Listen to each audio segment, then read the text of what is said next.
একটি স্বার্থান্বেষী মহল সাইনবোর্ড লাগিয়েছে ইসলামের, কিন্তু গোপনে মিটিং করে ভারতের সাথে, আমেরিকার সাথে বলে মন্তব্য করেছেন ইসলামী আন্দোলন বাংলাদেশের আমির মুফতি সৈয়দ মোহাম্মদ রেজাউল করিম।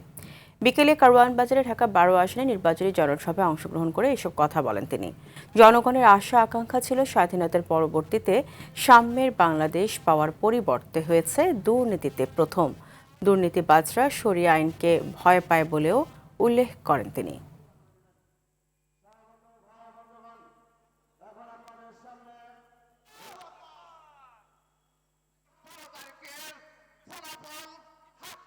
আমরা ৫৪ বছরে কি দেখলাম?